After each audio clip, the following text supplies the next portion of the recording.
Hello, everybody, and welcome to this episode of the Latino Conservative. I am your host, Andrew Alvarez, and I must say that today might be a little bit of a ramble session because, like most of y'all listening, I've got a full-time job outside of this. I'm not a regular talking head. I actually have a living and a life outside of this camera right here, the one that you're looking at right there. I don't get paid high dollars to do this. In fact, I don't get paid anything to do this. So, which is why my job is first. So I didn't get to really plan anything as far as topics go. So I'm just going to ramble on a little bit, some stuff that I've seen going on, what's gone on my TikTok, and something I got to do this weekend. Got that coming up after a word from our sponsors. So if you find yourself in a bind with credit, I know I did. One of the few things that I inherited was bad credit and debt. That's it. But, it's not a bad thing to me. Love my parents, love them all. We just grew up different. That's all it is. But one way I was able to help out my credit was by signing up for Chime. Now, Chime, a lot of you know, is just kind of like, other electronic banks where you can go and transfer money to and from friends, use it as a debit card. But one thing they have on there that not a lot of people know about is a credit card, a credit builder credit card that is secured by your direct deposit. That's right. Basically, the bigger amount of money that you put in as a direct deposit, the bigger your credit spending limit is. And the bigger your credit spending limit is, the better your credit score is. I've got a link in the description where you can go in and we can both get $100 off of that. Or if you want to just visit the website at thelatinoconservative.com, look at the top. There's a green banner that says Chime. Click there and we can both get $100. Another way you can support is by going to the merch site, thelatinoconservative.com. I've got things like this mug out there, and I'll be adding more merch here pretty soon. Everything tastes better in this mug. Great for cheesemate, by the way. So, what happened this weekend? I got to actually do some campaigning, some canvassing, some door-to-door, knocking, boots on the ground, campaigning for the re-election of Governor Gregg Abbott. Now, a lot of my friends that I know have told me that they're voting for Beto. I had a few people out there in the field told me that they're voting for Beto. And two things came to mind. One, abortion, and two was gun laws. While I could spend the entire show and a half on just abortion, let's talk about guns specifically, because that's the hot topic right now. Abortion kind of went by the wayside. Even though Roe v. Wade, that whole issue with the Supreme Court is still kind of out there, that has gone on by the wayside because we had a recent shooting in Uvalde. Beto O'Rourke wants to take your guns. And he is flat out quoted as said, when he was running for president in a failed election, he flat out said, "Hell yeah, we'll take your guns." I got into a discussion with a not so far right neighbor of mine who said, "We need to control guns. We need to take guns away." This same neighbor's also told me time and time again that, if somebody comes to his house, he's got his 9 waiting for them. So my question was, are you going to give up your 9? Well, no, that's not one of these semi-automatic weapons that they're using. Actually, a handgun is a semi-automatic. You pull the trigger, it goes boom, pull it again, it goes boom, pull it again. As fast as you can pull the trigger to get as many rounds off as you can through that handgun, it is a semi-automatic. This was one of those discussions, though, that no matter what I said, no matter what fact I brought out, nothing was going to come out of it. Because some people, when you're talking to them, no matter what facts, actual facts that you bring out, they don't care. They think that their feelings matter more than facts. And Ben Shapiro says it best: facts don't care about your feelings. I mean, and that's the flat out truth. Facts don't care about your feelings. It's a hard truth. Some people get offended by it because it is true. Another buddy of mine says the truth is an asshole. Pardon the French. But it is sometimes. Because you may not like the truth, but the truth is the truth. The truth is right. And there's usually always only one truth. Think about that for a second. So I'm out there in the field. We're campaigning. We're talking to people. And the people that I could, when I first started, I was hearing people saying, one of the questions I would ask was, well, who you're voting for in the November elections for governor? The response I would get was, we're not going to say, we'll let you know when that time comes in November by voting. Basically kind of standing off. And okay, I get that. I actually remember a time when it was kind of taboo to ask somebody who you were voting for. Wasn't that long ago. It was in my lifetime. And according to some people, I'm not that old, even though I'm 42. But I thought those were Beto voters. I really did. And I took that stance a little prematurely. And nothing, no ill will towards them at all. I told them, well, thank you for going out to vote. When you do go vote, make sure you vote for the candidate you wish to see in office and you feel has the best values that align to yours. Said something along that lines. And then we moved on to the next door. Then I started getting people, when I was asking them who they would vote for, were kind of proud, saying, I'm voting for Beto. So I'm like, wait a minute. If these proud people are out there claiming, being excited about voting for Beto, these other people that were kind of ashamed must be voting for Gregg Abbott. And taking a look back, that kind of aligns with the 2020 presidential elections. People were overjoyed to say they're voting for Biden, but they were kind of ashamed to say that they were voting for Trump. Now, why is that? See, the left is very good. The left is very great, phenomenal at getting proactive, at activating their base.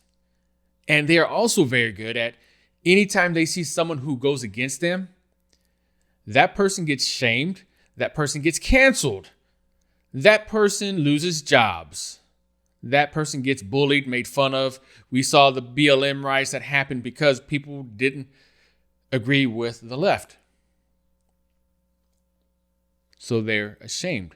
Now, what is the result of that?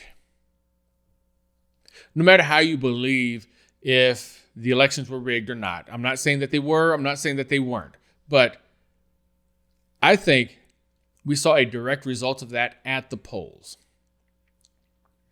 You see, another thing that's also public record, believe it or not, is voting records. I can go and see how anyone voted at any point in time. That's just data that's out there. Go to the Secretary of State of your state and get that record. I believe a lot of people were afraid to vote for Trump. They just didn't go out there. Or they said they had the mentality of, we're Republican. Donald Trump did a few things that we didn't like, so we're not going to vote for him, but we're not going to vote for Biden either, because we would absolutely not vote for him. I can see kind of both of those things, but here's the result of that. No matter what you think happened that caused the results of the elections, had more Republicans gone out there and voted, I can guarantee you, I can promise that the election results would be different. Prime example, in the district where I'm in right now, 98% of Republican voters did not go out and vote last term. Think about that. Now, our district is right smack dab in the middle of Texas, a very Republican state, and this district would not have flipped a presidential seat. However, it would have directly flipped a Democratic seat in Congress to a Republican. A good friend of mine named Johnny Teague also ran for Congress that same year. His district also had similar numbers. The incumbent, if I'm not mistaken, got something like 72,000 votes as opposed to somewhere around 10, 12,000 votes. I forget the exact numbers. Somebody fact check me on that. But it's telling. And I've said it before. It's kind of why I started doing this. We need to get proactive, guys. We conservatives need to go get proactive. Not voting is voting for the other guy. I know some of you may not have liked some of the things that Gregg Abbott has done. There's some Republican women out there that are pro-abortion, or I should say pro-choice. And I get that. You can be conservative, you can be Republican, and have your view and be pro-choice. That's perfectly acceptable. You don't have to align with every single talking point that Republicans have to be a Republican. You don't. Just like you don't have to align yourself with every single talking point that Democrats have to be a Democrat. You could be pro-life, as many Catholics are, as many Christians are, and be Democrat. Very possible. However, you look at the voting records in the House, all Democrats are fully left. I don't think I've seen anything recently that has been voted bipartisanly, with the exception of the few, the fluff laws, fluff resolutions that they have that don't mean anything. Like, we stand for Ukraine, where our congressional representatives are authorizing billions of dollars worth of weapons to go to Ukraine to support a country where our president's son was on the board of an oil company. By the way, our gas prices are at record highs. But they're at war with a country called Russia, who is actually occupying now and has control of 1/5 of the Ukraine. And I still say the Ukraine. I should say 1/5 of Ukraine, which means ultimately, if you think about it, Russia could be owning these weapons pretty soon that we're sending over to Ukraine.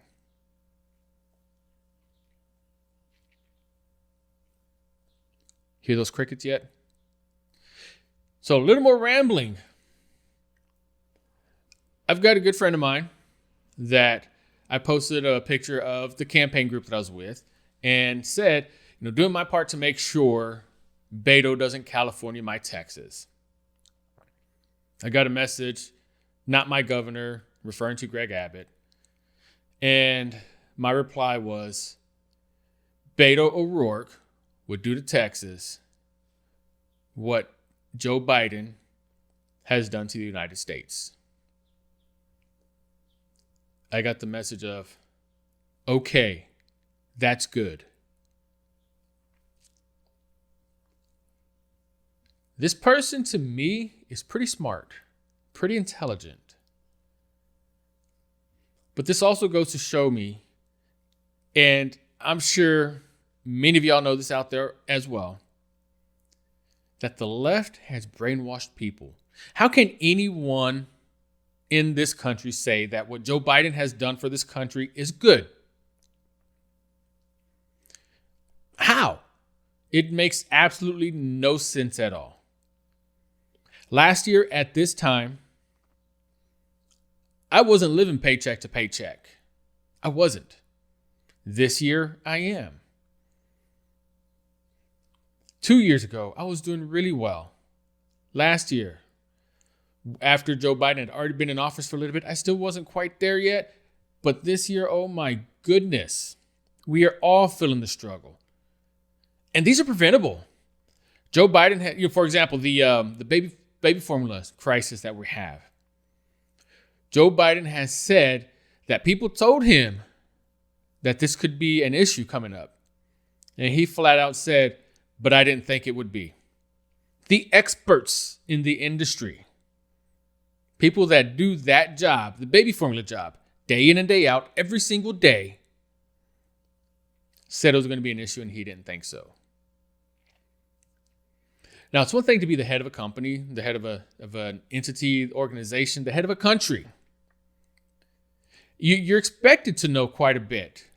However, good leaders were even better followers. And also good leaders. Also, they know how to hire experts and know how to consult with experts in that field to help them make that choice and then take that word for them.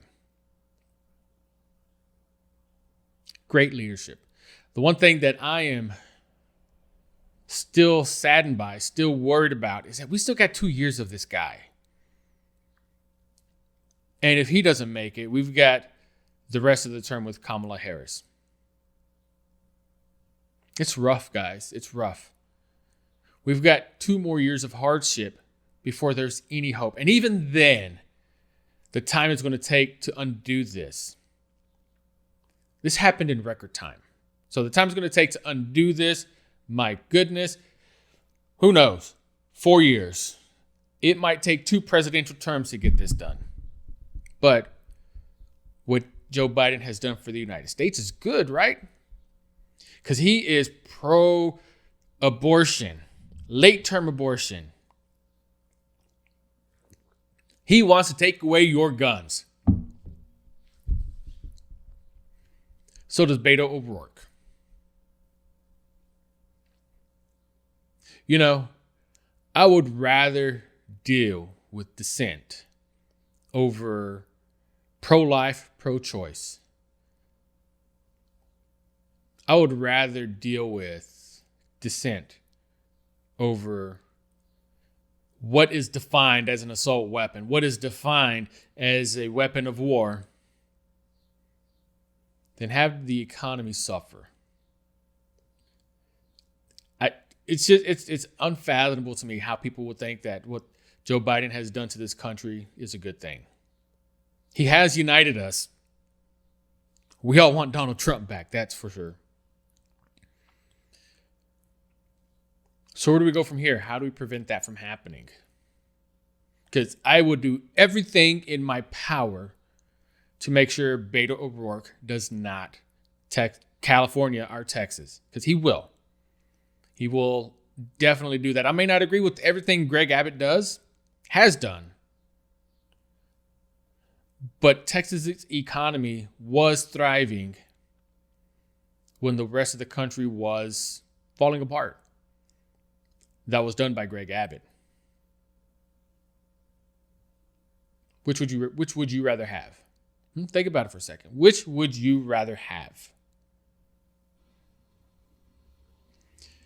You know, the saying goes, what they're saying is, and I can get this, and I mentioned this on my TikTok as well, that an 18-year-old isn't mature enough to own a gun, to own a mass murdering weapon of destruction in the AR-15, because they're not mature enough. Wait until they're 21. Okay, you know what? I can make that concession. Let's move the age to purchase a firearm up until 21, which, by the way, the Texas constitutional carry says you got to be 21 to open carry your handgun. Different story, different topic, left logic. But, okay, let's move the age to purchase a gun up until 21 because 18-year-olds aren't mature enough. By that same freaking token,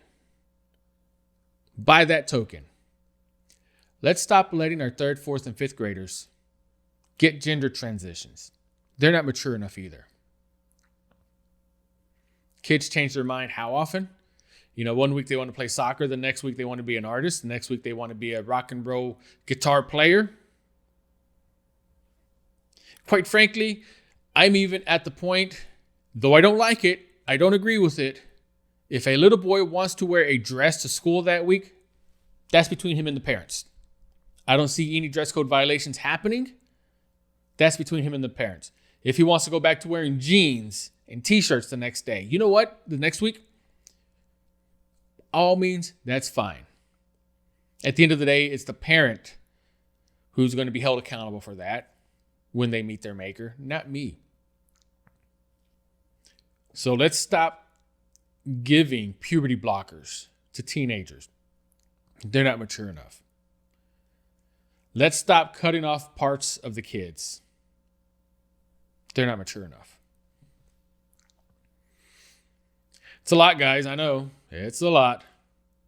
I've had a lot on my mind, and I even got more. So stay tuned here. I've got some endorsements coming up on my website. If you haven't visited my website, it's www. Do we still need the www? Who says that anymore? www.thelatinoconservative.com. If you like what you hear here, hit that smash that like button, subscribe, sign up for alerts, drop me a comment, let me know that you're out there listening. Also, if you want to listen to this in audio format only, you can find me on Spotify, Apple, and Google Podcasts. You can find me on Anchor. If you want to support the show, there's a couple links down at the bottom to do that, because I'm not sure if you heard or not, there might have been a little interference. I'm going to do my best to try to edit those out, but I've had the same equipment for about 2 years, and it gets expensive. And like I said, I travel a lot. Might be time for an upgrade. And I'm using a webcam right now too, which actually isn't that bad. I kind of like this little webcam as opposed to the setup I had before. But either way, thanks again, guys. Thank you all so much for letting me rant and rave at you for a little bit. I've got some more coming up. I'm going to have multiple episodes this week. The other episodes will be a little shorter, as I will be giving endorsements for my candidate of choice, a couple candidates actually. So be on the tune, be on the listen for those. My name is Andrew Alvarez, the Latino Conservative. Everyone have a great rest of the week.